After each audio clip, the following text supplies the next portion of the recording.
여러분, 지금부터 들려드릴 이야기는 믿기 어려울 수도 있습니다. 하지만 이것은 엄연한 현실이에요. 유럽 대륙 전체가 대한민국 앞에 무릎을 꿇었습니다.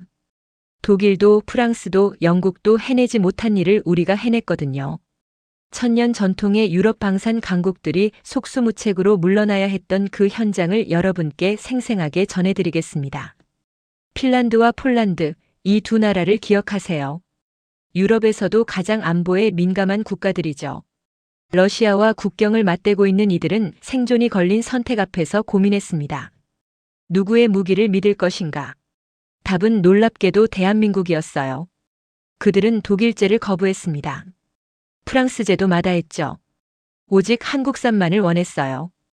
이게 얼마나 대단한 일인지 아십니까? 유럽 사람들은 자존심이 강해요. 특히 무기만큼은 절대 외부에 의존하지 않으려 했죠. 2차 세계대전 이후 70년 넘게 그들만의 리그를 유지해왔습니다.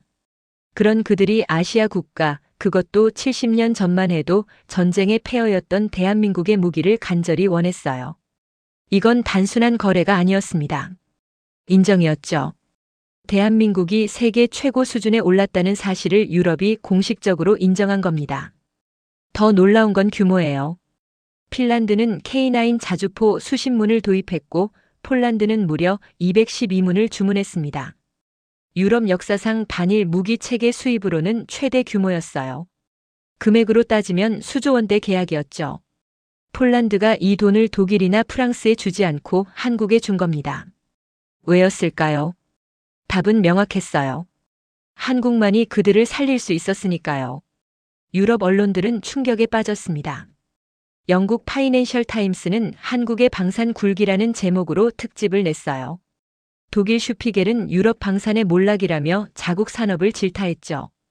프랑스 르몽드는 한술 더 떠서 동방의 용이 서방의 자존심을 무너뜨렸다고 썼습니다. 그들의 논조에는 질투와 부러움, 그리고 인정이 뒤섞여 있었어요. 하지만 무엇보다 감동적이었던 건 현지 시민들의 반응이었습니다. 핀란드 사람들은 한국산 자주포에 모우칼이라는 애칭을 붙였어요. 망치라는 뜻이죠. 한국의 망치가 러시아의 침략을 막아줄 것이라는 믿음에서 나온 이름이었습니다.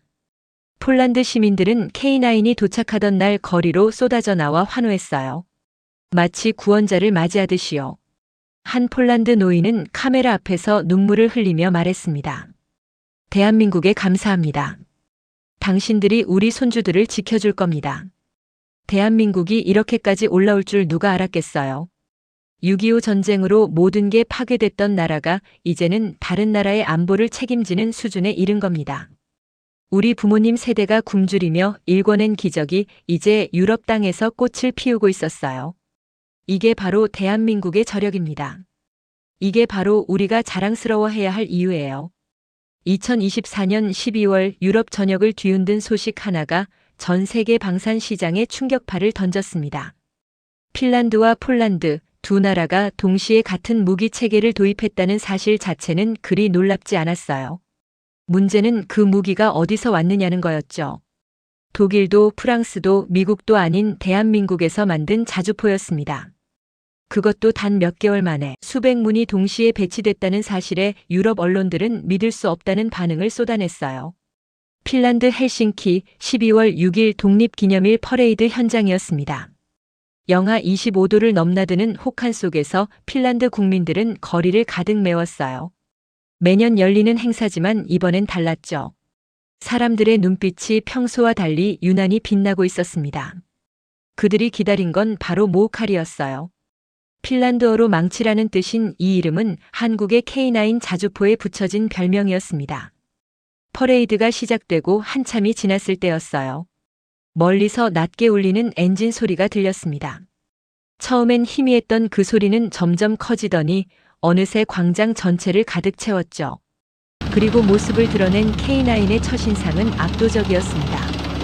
48톤에 달하는 강철 덩어리가 눈 덮인 도로 위를 미끄러지듯 전진했어요.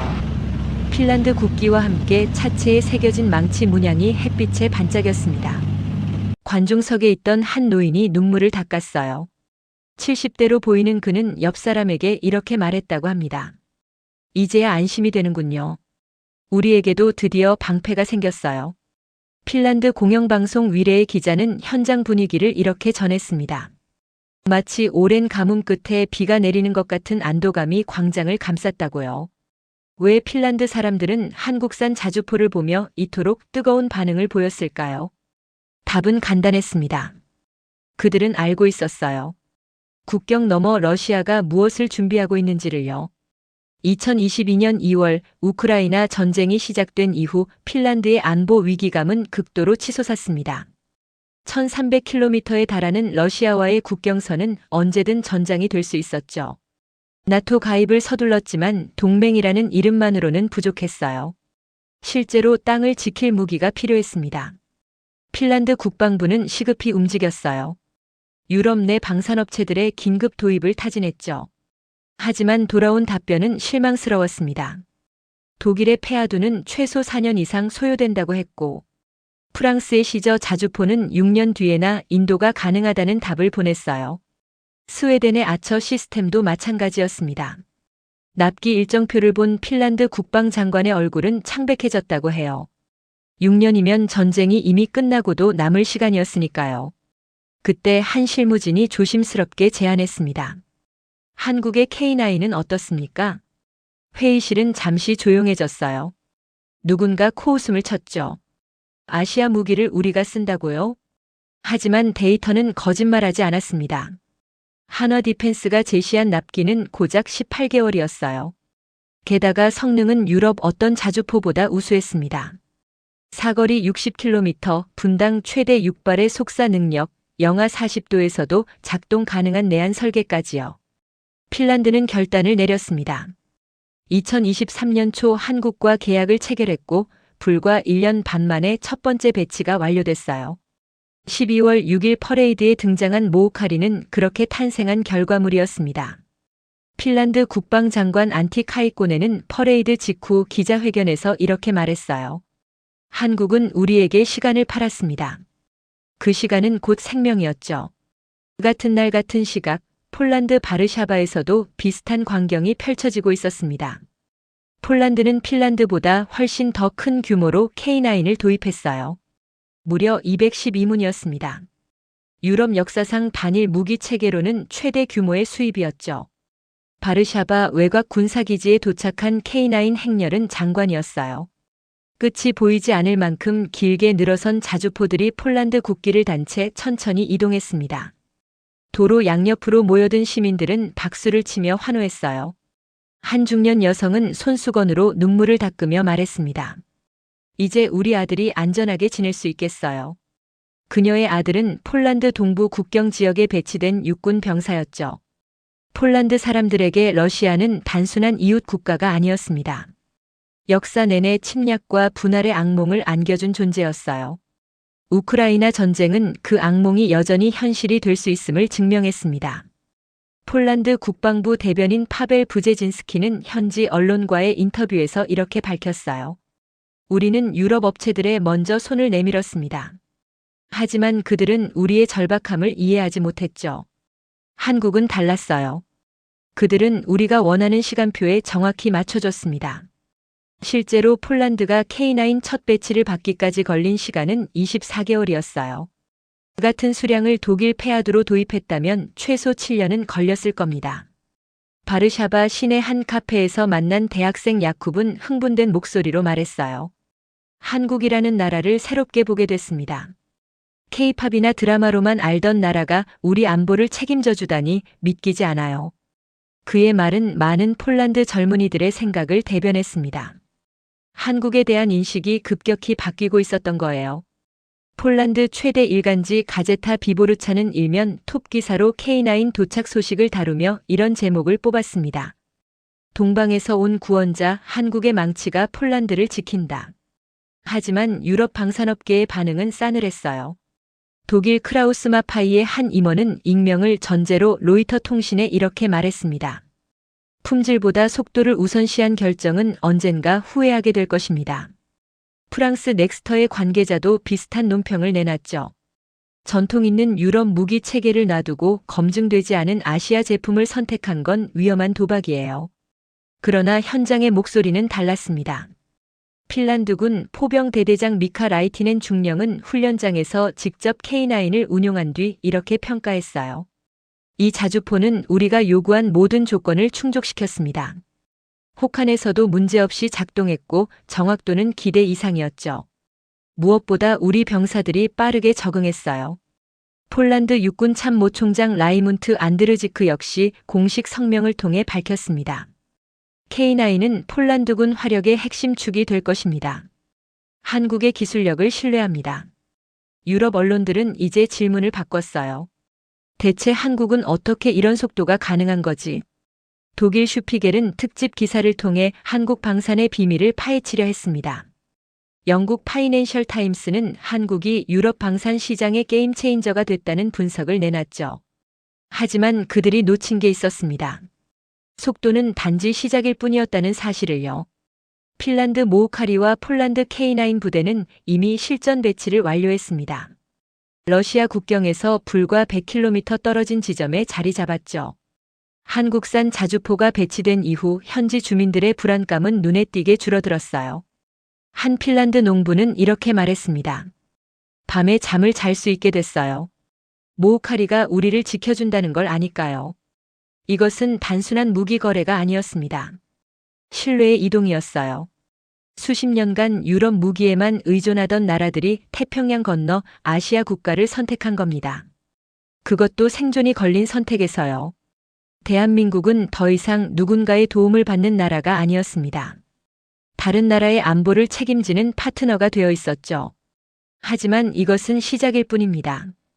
왜 유럽은 자국의 무기를 두고 한국의 속도에 경악했을까요? 6년이 걸리던 일을 18개월로 단축시킨 그 비밀은 무엇일까요? K9을 만든 한국 기술의 초격차를 낱낱이 파헤쳐 보겠습니다.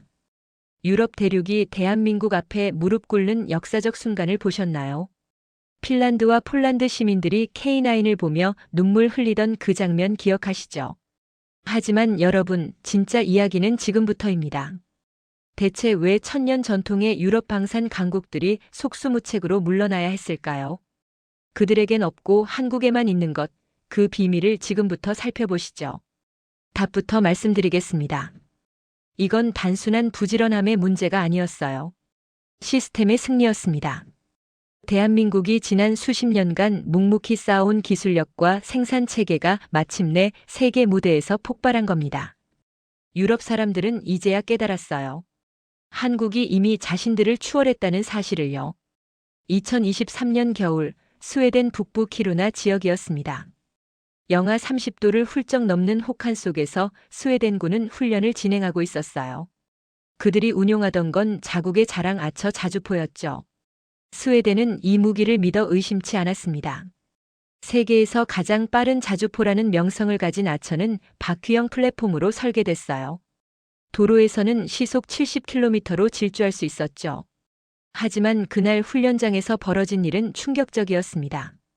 아처가 눈밭에서 꼼짝도 못하고 있었어요. 8개의 거대한 바퀴가 눈 속에 파묻혀 헛돌기만 했죠. 병사들이 삽으로 눈을 파내고 견인 장비를 동원했지만 소용없었습니다. 훈련은 중단됐고 아처는 그 자리에서 이틀을 꼼짝 못했어요. 스웨덴 국방부 관계자들의 표정은 어두웠습니다. 더 큰 문제는 봄이었어요. 3월부터 5월까지 이어지는 해빙기에는 눈이 녹으면서 땅이 진흙탕으로 변했습니다. 스웨덴 북부와 핀란드 대부분 지역이 이런 상태가 됐죠. 아처의 바퀴는 진흙 속에서 완전히 무력했어요. 30톤이 넘는 차체 무게가 오히려 독이 됐습니다. 바퀴가 진흙에 빠져들수록 더 깊이 파고들었거든요. 스웨덴군 포병 대대장 요한 베리스트롬 대령은 국방위원회에 보고서를 제출했어요. 아처는 도로용 무기입니다. 실전 지형에서는 기동성이 심각하게 제한됩니다라고 썼죠. 이 보고서는 스웨덴 방산업계에 충격을 줬습니다. 수십 년간 자랑해온 자국 무기의 치명적 약점이 드러난 거예요. 같은 시기 핀란드 라플란드에서는 전혀 다른 광경이 펼쳐지고 있었습니다. 한국에서 도착한 K9이 첫 실전 훈련에 투입됐어요. 영하 35도의 혹한이었지만 K9은 문제없이 작동했습니다. 궤도가 눈을 밟으며 전진했죠.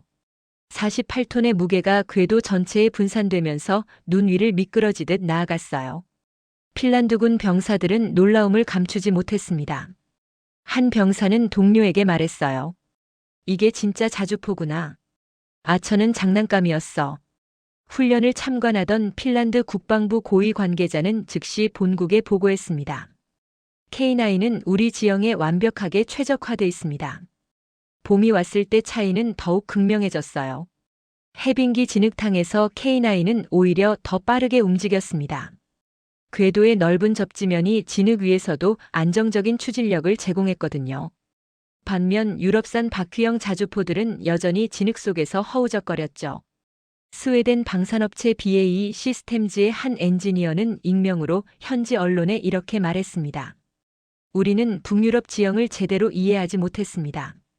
한국이 우리보다 우리 땅을 더 잘 알고 있었어요. 이건 단순한 설계 차이가 아니었습니다. 철학의 차이였어요. 유럽 업체들은 평화시 도로 기동성에 집중했죠. 하지만 한국은 실전을 상정했습니다. 전쟁터에는 포장도로가 없다는 걸 우리는 너무나 잘 알고 있었어요. 6.25 전쟁의 기억이 K9 설계 곳곳에 녹아 있었던 겁니다. 그렇다면 속도는 어땠을까요? 이건 더욱 충격적인 이야기예요. 폴란드가 독일 크라우스마파이의 페아두 200문을 주문했다고 가정해 봅시다. 독일 측이 제시한 납기는 최소 6년이었어요. 왜 이렇게 오래 걸렸을까요? 답은 간단했습니다. 생산 라인이 없었거든요. 2023년 가을 폴란드 국방부 조달팀이 독일 뮌헨 외곽 크라우스마파이 공장을 방문했습니다. 그들이 본 광경은 충격적이었어요. 공장은 텅 비어 있었습니다. 페아두 생산 라인은 이미 10년 전에 멈춰 있었죠. 유럽에서 대규모 주문이 없었기 때문이에요. 독일 측 설명에 따르면 새로 라인을 가동하려면 2년이 걸리고 부품 공급망 재구축에 또 2년이 필요하다고 했습니다. 폴란드 조달팀장 야체크 노박은 허탈한 표정을 지었어요. 우리는 내일 당장 필요한데 6년을 기다리라고요? 독일 측은 어깨를 으쓱했습니다. 유럽의 방산 산업은 평화를 전제로 운영됩니다. 대량 생산 체계는 비효율적이에요. 이 말은 사실이었어요. 냉전 종식 이후 유럽 방산업체들은 줄줄이 생산 라인을 축소했습니다. 주문이 들어오면 그때그때 만드는 방식으로 전환했죠. 반면 대한민국은 달랐습니다. 폴란드 조달팀은 독일 방문 직후 한국 창원의 한화 디펜스 공장을 찾았어요. 그들이 본 것은 완전히 다른 세계였습니다. 공장은 24시간 풀가동 중이었어요. 거대한 조립 라인에서는 K9 차체가 하나씩 완성돼 나왔죠. 용접 소리와 기계음이 끊임없이 울려 퍼졌습니다. 한화 디펜스 관계자가 설명했어요. 우리는 늘 전쟁에 대비합니다. 생산 라인은 절대 멈추지 않아요. 폴란드 팀이 물었습니다. 그럼 주문이 없을 때는 어떻게 하죠? 답변은 명쾌했어요. 한국군 납품과 수출을 병행합니다. 라인은 항상 가동되고 숙련공들은 실력을 유지하죠. 조달팀은 부품 창고도 둘러봤습니다. 엔진부터 포신까지 모든 핵심 부품이 재고로 쌓여 있었어요. 독일 공장과는 천지 차이였죠. 독일은 주문이 들어와야 부품을 발주했지만 한국은 이미 모든 걸 준비하고 있었습니다. 노박 팀장은 동료에게 속삭였어요. 이 사람들은 진짜 전쟁을 준비하고 있어요. 독일은 그냥 사업하는 거고요.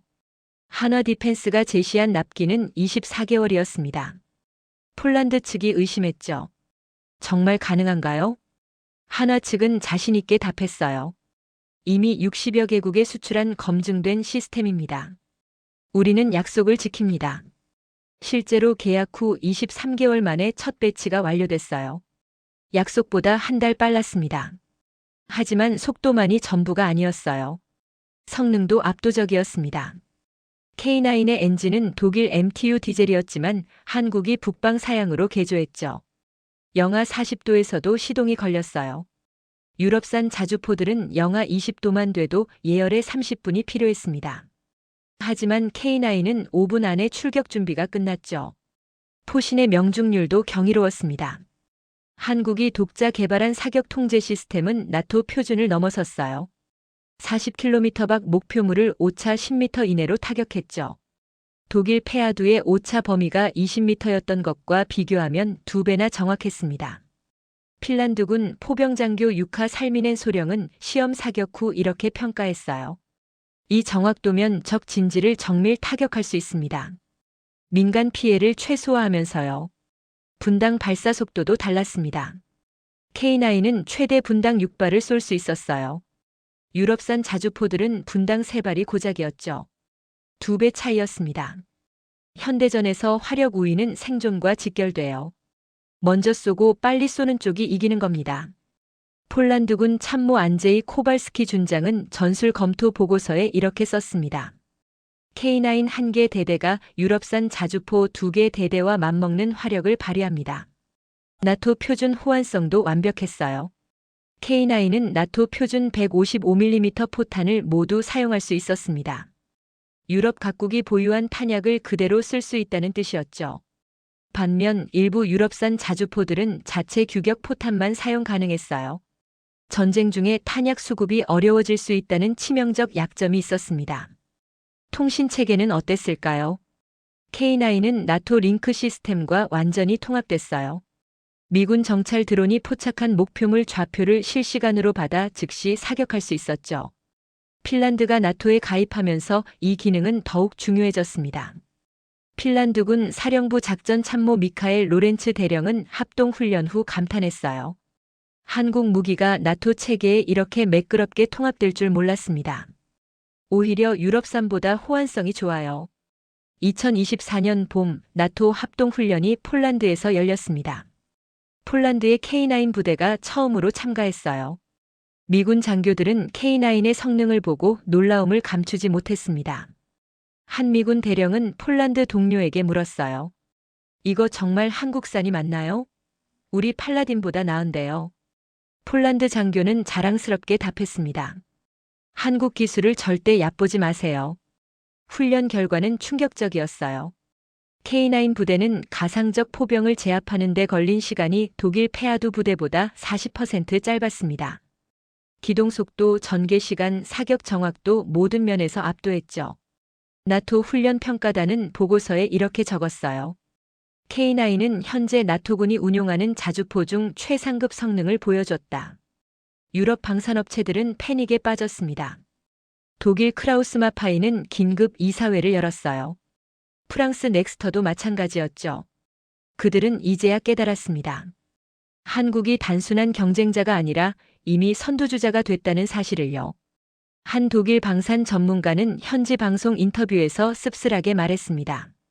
우리는 평화에 안주했고 한국은 전쟁에 대비했어요. 결과는 명백합니다. 대한민국의 K9이 유럽을 정복한 건 우연이 아니었습니다. 이건 수십 년간 쌓아온 기술력과 생산체계, 그리고 늘 전쟁을 잊지 않는 우리의 역사가 만들어낸 필연이었어요. 유럽이 망각한 것을 우리는 기억했고 그들이 버린 것을 우리는 지켰습니다. 그 결과 대한민국은 세계 방산 시장의 새로운 표준이 됐어요. 하지만 여러분, 진짜 이야기는 이제 시작입니다. 기술로 세계를 정복한 대한민국이지만 전 세계가 한국을 진짜 두려워하며 존경하는 이유는 따로 있어요. 그것은 바로 무기 안에 담긴 한국인의 혼 때문입니다. 여러분, 폴란드 참전 용사가 K9을 보며 왜 눈물을 흘렸을까요? 기술을 넘어선 의리, 숫자로 설명할 수 없는 감동의 이야기가 기다리고 있습니다. 지금까지 우리는 K9의 압도적 기술력을 파헤쳤습니다. 영하 40도를 견디는 엔진, 분당 6발의 속사 능력, 유럽을 굴복시킨 생산 속도까지요. 하지만 여러분, 세상에는 숫자로 설명할 수 없는 것이 있습니다. 유럽 사람들이 K9을 보며 느낀 것은 단순한 성능에 대한 감탄이 아니었어요. 그들이 진짜 느낀 건 신뢰였습니다. 대한민국이라는 나라에 대한, 한국인이라는 민족에 대한 깊은 신뢰였죠. 그 신뢰는 대체 어디서 온 걸까요? 지금부터 그 이야기를 들려드리겠습니다. 2024년 가을, 폴란드 크라쿠프 외곽의 작은 마을이었습니다. 92세의 노인 얀 코발스키가 낡은 안락 의자에 앉아 있었어요. 그의 거실 벽에는 빛바랜 흑백 사진 한 장이 걸려 있었습니다. 1953년 한국 전쟁터에서 찍은 젊은 날의 모습이었죠. 폴란드 야전병원 소속 군의관이었던 그는 70년 전 낯선 동양의 나라를 위해 싸웠어요. 그날 그의 집문을 두드린 건 폴란드 국방부 관계자였습니다. 코발스키 선생님, 보여드릴 게 있습니다. 그들은 노트북을 켜서 영상 하나를 재생했어요. 바르샤바에 도착한 K9 행렬이었죠. 212문의 자주포가 폴란드 국기를 단 채 도로를 가득 메운 장면이었습니다. 노인의 손이 떨렸어요. 화면을 뚫어지게 바라보던 그의 눈에서 눈물이 흘러내렸습니다. 저게 한국에서 온 거라고요? 국방부 관계자가 고개를 끄덕였어요. 선생님께서 목숨 걸고 지켰던 그 나라가 이제 우리를 지켜주고 있습니다. 코발스키는 한참을 말없이 울었어요. 그리고 떨리는 목소리로 말했습니다. 헛되지 않았구나. 내 청춘이 헛되지 않았어. 폴란드만이 아니었습니다. 핀란드에서도 비슷한 일이 벌어졌어요. 핀란드는 한국 전쟁에 직접 참전하지는 않았지만 의료 지원단을 파견했었죠. 88세의 간호사 아이노 비르타네는 헬싱키 외곽 요양원에서 지내고 있었습니다. 그녀 역시 1953년 부산 야전병원에서 부상병들을 돌봤던 사람이에요. 핀란드 공영방송 기자가 그녀를 찾아왔어요. 모우카리에 대해 아십니까? 비르타네는 고개를 저었죠. 기자가 설명했습니다. 한국에서 만든 자주포입니다. 우리 군대를 지키고 있어요. 비르타넨의 눈빛이 반짝였어요. 한국이요? 그 작은 나라가? 기자는 미소 지으며 답했습니다. 이제 작은 나라가 아닙니다. 세계 최강의 무기를 만드는 나라예요. 비르타넨은 70년 전을 떠올렸습니다. 폐허 속에서 살아남으려 발버둥 치던 한국 사람들의 모습이 생생했어요. 굶주린 아이들, 다친 병사들, 모든 걸 잃고도 희망을 놓지 않던 그 눈빛들이요. 그 사람들이 이렇게까지 컸구나. 그녀는 눈물을 닦으며 중얼거렸습니다.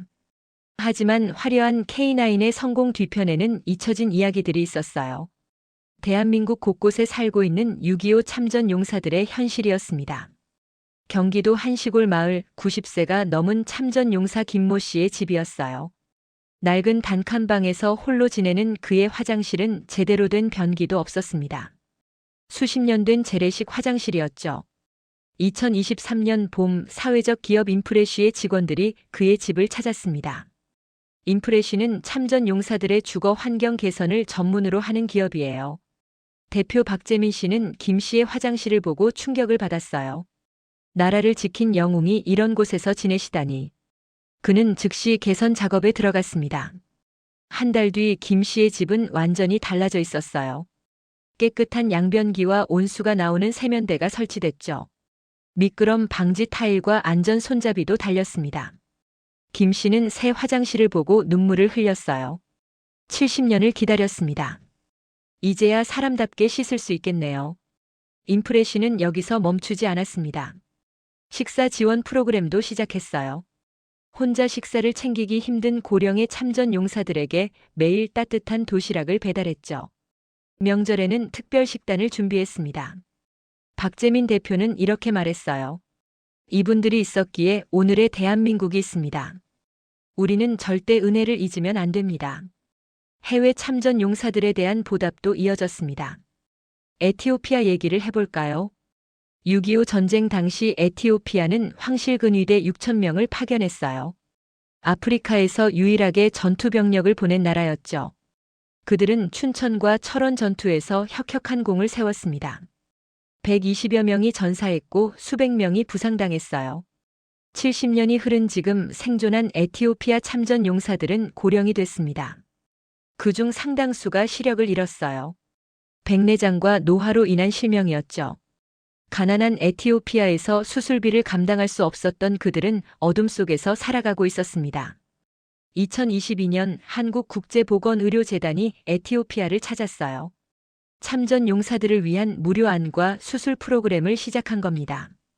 95세의 참전 용사 테스파의 베케레는 20년 만에 빛을 되찾았어요. 수술 후 붕대를 풀던 순간 그는 울음을 터뜨렸습니다. 감사합니다. 한국이 나를 잊지 않았구나. 의료진은 그의 손을 꼭 잡았어요. 선생님께서 우리를 먼저 기억해 주셨지 않습니까? 우리가 어떻게 잊을 수 있겠습니까? 이 프로그램으로 100여 명의 에티오피아 참전 용사가 시력을 회복했습니다. 에티오피아 현지 언론은 이렇게 보도했어요. 한국은 70년 전 은혜를 여전히 기억하는 유일한 나라다. 필리핀도 마찬가지였습니다. 필리핀은 6.25 전쟁에 1,400여 명의 병력을 보냈어요. 그들 역시 대부분 고령이 됐고 건강이 악화됐죠. 한국 정부와 민간단체는 필리핀 참전 용사들을 위한 의료 지원을 지속했습니다. 정기 건강검진과 치료비 지원, 생활비 보조까지요. 90세의 필리핀 참전 용사 후안 델라크루즈는 마닐라 자택에서 한국 의료진을 맞이했어요. 그의 거실에도 태극기가 걸려 있었습니다. 이 깃발을 보면 내 청춘이 생각나요. 추웠던 한국 땅, 함께 싸웠던 전우들. 의료진이 물었습니다. 후회하십니까? 델라크루즈는 고개를 저었어요. 절대 아니에요. 한국을 도운 건 내 인생 최고의 결정이었습니다. 가장 감동적인 건 태극기 키링 프로젝트였습니다. 2023년 한 역사단체가 시작한 일이었어요. 전 세계에 흩어진 참전 용사들을 찾아가 서명을 받았죠. 미국, 영국, 터키, 에티오피아, 필리핀, 태국, 콜롬비아까지요. 22개국 참전 용사 300여 명의 서명이 모였습니다. 이 서명들을 복원해 작은 태극기 키링으로 만들었어요. 판매 수익금은 전액 참전 용사 지원 사업에 쓰였죠. 키링 하나에 5만 원이었지만 출시 일주일 만에 매진됐습니다. 재생산에 들어갔고 또 매진됐어요. 구매자들은 이렇게 말했습니다. 비싼 게 아니에요. 이분들의 희생에 비하면 턱없이 부족하죠. 해외 반응도 뜨거웠습니다. 미국 CNN은 이 프로젝트를 특집으로 다뤘어요. 한국은 70년이 지나도 은혜를 잊지 않는다는 제목이었죠. 영국 BBC도 보도했습니다. 세계에서 가장 아름다운 보훈의 나라. 터키 언론은 형제의 나라 한국이 우리 영웅들을 기억한다며 감격했어요. 태극기 키링을 받은 98세 터키 참전 용사 메흐메트 웨즈티르크는 이렇게 말했습니다. 나는 죽어도 여한이 없소. 내가 도운 나라가 세계 최강국이 됐고 나를 여전히 기억해 주니까요. 그의 손에 든 작은 키링은 단순한 기념품이 아니었어요. 70년을 이어온 신뢰의 증표였습니다. 대한민국 정부도 움직였어요. 2024년 보훈처는 해외 참전 용사 초청 행사를 확대했습니다. 매년 100여 명의 노병들을 한국으로 모셔왔죠. 그들에게 훈장을 수여하고 옛 전투지를 방문하게 했어요. 서울과 부산의 발전상을 직접 보여줬습니다. 미국 참전 용사 로버트 존스는 서울 거리를 보고 믿을 수 없다는 표정을 지었어요. 이게 정말 그때 그 나라 맞습니까? 70년 전 그가 본 서울은 폐허였어요. 제대로 된 건물 하나 없었죠. 하지만 지금은 마천루가 즐비했습니다. 최첨단 전광판과 깨끗한 도로, 활기찬 사람들로 가득했어요. 보훈처 직원이 답했습니다. 선생님 덕분입니다. 선생님들이 지켜준 이 땅에서 우리가 기적을 만들었어요. 존스는 눈물을 흘렸습니다. 내 희생이 헛되지 않았구나. 이제 마음 편히 눈 감을 수 있겠어요. 한국의 이런 모습은 전 세계에 강렬한 메시지를 던졌습니다. 힘만 있다고 존경받는 게 아니라는 것, 도덕성과 의리가 진짜 국격을 만든다는 걸 증명한 겁니다. 유럽 사람들이 K9을 신뢰한 이유가 바로 이것이었어요. 한국은 약속을 지키는 나라, 은혜를 잊지 않는 민족이라는 걸 그들은 알고 있었습니다. 폴란드 대통령 안제이 두다는 공식 석상에서 이렇게 말했어요. 한국과의 협력은 단순한 무기 거래가 아닙니다. 가치를 공유하는 파트너십이죠. 한국은 신뢰할 수 있는 나라입니다. 핀란드 총리 페테리 오르포도 비슷한 발언을 했어요. 한국의 무기를 선택한 건 성능 때문만이 아닙니다. 한국인의 정신을 믿기 때문입니다. 인프레쉬의 박재민 대표는 또 다른 프로젝트를 시작했습니다. 참전 용사들의 이야기를 기록하는 일이었어요. 구술 증언을 영상으로 남기고 책으로 펴냈죠. 이분들이 돌아가시기 전에 모든 걸 기록해야 합니다. 후세들이 반드시 기억해야 해요. 93세의 참전 용사 이모 씨는 카메라 앞에서 이렇게 말했습니다. 내가 바라는 건 하나예요. 젊은이들이 우리를 잊지 않는 것, 그리고 이 나라가 계속 강하게 남는 거예요. K9 같은 무기를 만들어 세계를 놀라게 하는 그런 나라 말이죠. 이것이 바로 대한민국입니다. 우리가 만든 무기가 세계를 지키는 이유는 그 무기를 만든 손이 은혜를 아는 따뜻한 손이기 때문이에요. 강철보다 강한 건 신뢰입니다. 기술보다 위대한 건 의리죠. 개별 기업의 선행을 넘어 이것이 곧 대한민국의 K보훈이라는 새로운 글로벌 스탠다드입니다. 대한민국은 이 두 가지를 모두 가진 유일한 나라예요. 기술과 정신으로 무장한 대한민국이 이제 어디로 향하고 있는지, 유럽을 넘어 전 세계가 한국을 주목하는 이유, 그리고 우리가 만들어갈 미래의 청사진이 펼쳐질 거예요. K9이라는 강철 무기 안에 담긴 한국인의 뜨거운 심장, 70년 전 은혜를 잊지 않고 전 세계 참전 용사들을 끝까지 기억하는 대한민국의 의리. 유럽 사람들이 한국을 신뢰한 이유는 바로 이것이었습니다. 기술만 있는 나라가 아니라 정신까지 갖춘 나라였기 때문이죠. 하지만 여러분, 이제 우리가 답해야 할 마지막 질문이 남았습니다. 기술과 정신으로 무장한, 그리고 의리를 아는 민족이 만든 무기가 세계를 지키고 있다면 우리의 다음 목적지는 어디일까요? 대한민국은 이제 어디로 향하고 있을까요? 답부터 말씀드리겠습니다. 대한민국은 이제 세계의 기준이 됐어요. 선택받는 나라가 아니라 선택하는 나라가 된 겁니다. 미국과 중국, 러시아라는 거대한 고래들 사이에서 새우등 터지던 시대는 끝났어요. 이제 우리는 지능형 돌고래입니다. 압도적 기술력과 도덕적 명분으로 무장한 채 강대국들 사이에서 중심을 잡는 존재가 된 거죠. 한번 보십시오. 일본이라는 나라를요. 한때 우리의 라이벌이었던 이 나라가 지금 어떻게 됐는지 아십니까? 2024년 일본 방위성이 발표한 보고서는 충격적이었어요. 일본의 방산 수출액은 고작 2천억 원 수준이었습니다. 같은 해 한국의 방산 수출액은 17조 원이었죠. 무려 85배 차이였어요. 왜 이런 일이 벌어졌을까요? 일본은 기술은 있었지만 유연성이 없었습니다. 평화헌법에 묶여 방산 수출을 스스로 제한했어요. 설령 수출하려 해도 납기가 너무 느렸죠. 일본 미쓰비시중 공업이 만드는 90식 전차는 한 대 생산하는데 2년이 걸렸습니다. 반면 한국의 K2 전차는 3개월이면 됐어요. 속도에서 완전히 밀린 겁니다. 과거 우리에게 기술을 가르치려 들던 일본이 이제는 우리 대한민국의 속도를 경외의 눈으로 바라보고 있습니다. 더 치명적인 건 현지화 전략이 없었다는 점이에요. 일본은 모든 걸 자국에서만 만들려 했습니다. 수출국의 요구를 들어주지 않았죠. 반면 한국은 달랐어요. 폴란드가 원하면 폴란드에 공장을 지었습니다. 2024년 한화 디펜스는 폴란드 바르샤바 인근에 K9 생산 공장 건설을 시작했어요. 폴란드 현지 인력을 고용하고 기술 이전도 약속했죠. 폴란드 산업부 장관 그제고시 토비슈는 감격했습니다.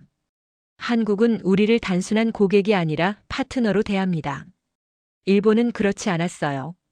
실제로 폴란드는 10년 전 일본 미쓰비시의 방공 시스템 기술 이전을 요청했지만 거절당했어요. 일본은 핵심 기술은 절대 주지 않는다는 원칙을 고집했죠. 결과는 명백했습니다. 폴란드는 일본을 떠나 한국을 선택했어요. 2024년 여름 영국 파이낸셜 타임스는 특집 기사를 냈습니다. 일본의 방산 몰락과 한국의 약진이라는 제목이었죠. 기사는 이렇게 분석했어요. 일본은 기술에 취해 시장을 읽지 못했다. 한국은 고객의 마음을 읽었고 세계를 정복했다. 냉혹하지만 정확한 평가였습니다. 하지만 K9은 시작일 뿐이었어요. 대한민국 방산의 진짜 무서움은 확장성에 있었습니다. 폴란드는 K9에 이어 K2 전차 1000대를 주문했어요. 1000대요. 역사상 최대 규모의 전차 수출이었죠. 여기에 레드백 장갑차 600대, 천무 다연장 로켓 280문까지 추가됐습니다. 총 계약 규모는 무려 30조 원을 넘어섰어요. 폴란드만이 아니었습니다. 루마니아는 K9 54문을 주문했어요. 노르웨이는 K2 전차 도입을 검토 중이었죠. 호주는 레드백 장갑차 400대를 확정했습니다. 대한민국 무기가 전 세계로 퍼져나가고 있었어요. 마치 삼성 스마트폰과 LG가전이 세계를 점령했듯이요. 2024년 말 미국 국방부가 놀라운 발표를 했습니다. 한국과 공동으로 차세대 자주포 개발에 나선다는 내용이었어요. 세계 최강 미군이 한국에 손을 내민 겁니다. 미국 국방장관 로이드 오스틴은 기자회견에서 이렇게 말했어요. 한국의 생산 능력과 기술력 없이는 미래 전장을 대비할 수 없습니다. 미국조차 한국을 필요로 한다는 얘기예요. 더 이상 우리가 미국한테 일방적으로 의존하는 관계가 아니라는 겁니다. 상호 의존 관계로 바뀐 거죠. 대한민국의 위상이 이 정도까지 올라온 겁니다. 나토 사무총장 옌스 스톨텐베르그도 비슷한 발언을 했어요. 한국은 나토의 핵심 파트너입니다. 유럽의 안보는 한국 없이 불가능합니다. 나토 회원국도 아닌 한국이 유럽 안보의 핵심이 됐다는 얘기였어요. 상상이나 하셨습니까? 70년 전 폐허였던 나라가 지금은 유럽을 지키고 있다는 사실을요. 여기서 끝이 아닙니다.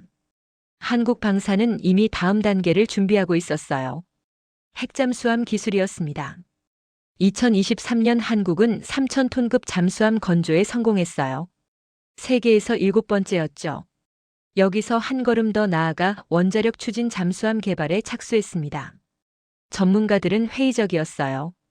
한국이 핵잠수함을? 불가능합니다.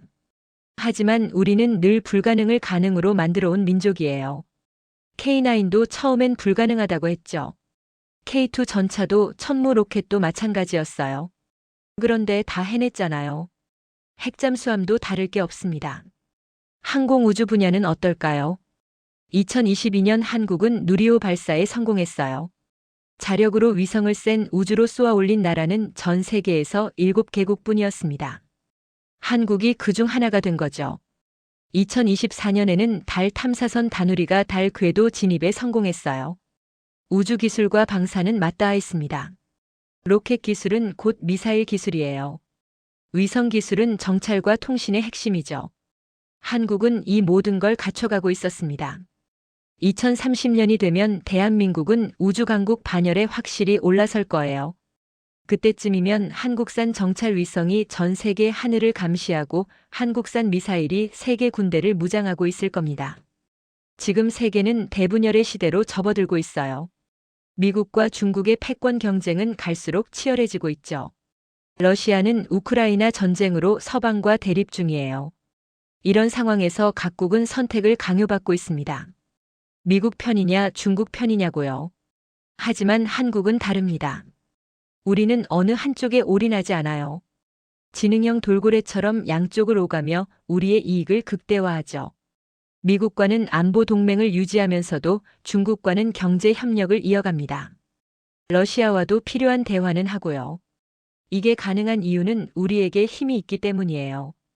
폴란드 대통령 안제이 두다는 지난해 서울을 방문해 이렇게 말했습니다. 한국은 새로운 모델입니다. 강대국에 휘둘리지 않으면서도 평화를 지키는 나라죠. 우리 폴란드도 한국처럼 되고 싶습니다. 핀란드 총리 페테리 오르포도 비슷한 발언을 했어요. 한국은 중견국의 롤모델입니다. 이게 바로 지능형 돌고래 전략이에요. 고래 싸움에 끼어 죽는 새우가 아니라 고래들 사이를 유영하며 자기 길을 가는 돌고래가 된 겁니다. 그리고 이 전략은 먹히고 있어요. 미국도 한국을 함부로 대하지 못해요. 우리 없이는 중국을 견제할 수 없으니까요. 중국도 마찬가지예요. 한국을 적대시하면 경제적 손실이 너무 크죠. 대한민국은 이제 세계 질서의 중심축이 됐습니다. 우리가 어디로 기우느냐에 따라 세계 판도가 바뀔 수 있는 위치에 선 겁니다. 70년 전 원조를 받던 나라가 지금은 세계를 움직이는 나라가 됐어요. 이게 기적이 아니면 뭐겠습니까? 폴란드에 배치된 K9은 지금도 러시아 국경을 지키고 있습니다. 핀란드의 모호카리도 마찬가지예요. 한국산 무기가 유럽의 평화를 지키고 있는 겁니다. 70년 전 유럽이 우리를 도왔듯이 지금은 우리가 유럽을 돕고 있어요. 이보다 아름다운 보답이 어디 있겠습니까? 2025년 새해가 밝았을 때 전 세계 언론이 주목한 나라는 미국도 중국도 아니었습니다. 대한민국이었어요. 영국 이코노미스트는 신년 특집호 표지에 태극기를 실었습니다. 2025년은 한국의 해라는 제목과 함께요. 미국 타임지도 세계를 움직이는 나라 대한민국이라는 기사를 냈죠. 일본 언론들은 부러움과 질투가 섞인 시선으로 한국을 바라봤어요. 아사히 신문은 사설에서 이렇게 썼습니다. 한국에 추월당한 건 우연이 아니다. 그들은 변화를 두려워하지 않았고 우리는 과거에 안주했다. 요미우리 신문도 비슷했어요. 일본은 한국에서 배워야 한다고 했죠. 중국도 긴장하고 있었습니다. 환구시보는 한국 방산의 약진이 동북아 군사 균형을 바꾸고 있다며 경계심을 드러냈어요. 하지만 그들도 인정할 수밖에 없었죠. 한국의 기술력이 이미 세계 최고 수준에 올랐다는 사실을요. 여러분, 우리는 지금 역사의 전환점에 서 있습니다. 6.25 전쟁의 폐허에서 일어난 기적이 이제 전 세계의 표준이 됐어요. 한강의 기적은 끝나지 않았습니다. 오히려 지금 막 날개를 펴고 비상하려는 참이에요. K9으로 시작된 이 위대한 여정은 우주로, 바다로, 하늘로 뻗어나갈 겁니다. 우리는 자랑스러운 대한민국 국민입니다. 6.25 전쟁 참전 용사들이 목숨 걸고 지킨 이 땅에서 우리는 기적을 만들었어요. 굶주림과 가난을 이겨냈고 독재와 싸워 민주주의를 쟁취했죠. 경제를 발전시켜 선진국이 됐고 이제는 세계를 이끄는 나라가 됐습니다. 이 위대한 여정은 아직 끝나지 않았어요. 이제 시작일 뿐입니다. 2030년 대한민국은 지금보다 훨씬 더 강해질 거예요. 2040년에는 우주 강국이 돼 있을 겁니다. 2050년쯤이면 세계 5대 강국 안에 확실히 들어가 있겠죠. 이 모든 게 가능한 이유는 우리에게 여러분이 있기 때문입니다. 묵묵히 일하고 성실하게 살아가는 5천만 국민 한 분 한 분이 이 기적을 만드는 주인공이에요.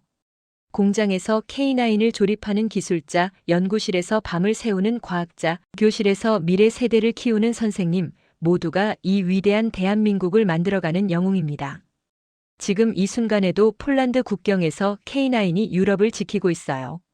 핀란드 설원에서 모우카리가 평화를 수호하고 있죠. 호주 사막에서는 레드백 장갑차가 훈련 중이고 루마니아 평원에서는 K2 전차가 위용을 드러내고 있습니다. 태극기를 단 한국의 무기들이 전 세계에서 자유와 평화를 지키고 있는 겁니다. 이보다 자랑스러운 일이 어디 있겠습니까? 우리 조부모님 세대가 폐허에서 일으킨 나라가 이제 세계를 지키고 있어요. 우리 부모님 세대가 땀 흘려 키운 경제가 이제 글로벌 표준이 됐죠. 그리고 우리 세대는 이 모든 걸 우주로 확장할 겁니다. 대한민국 만세입니다. 우리는 해낼 수 있어요. 지금까지 그래왔듯이 앞으로도 그럴 겁니다. 이 위대한 여정에 함께해 주셔서 감사합니다. 썸즈업 코리아는 앞으로도 여러분과 함께 대한민국의 자랑스러운 이야기를 전하겠습니다. 구독과 좋아요 부탁드립니다. 감사합니다.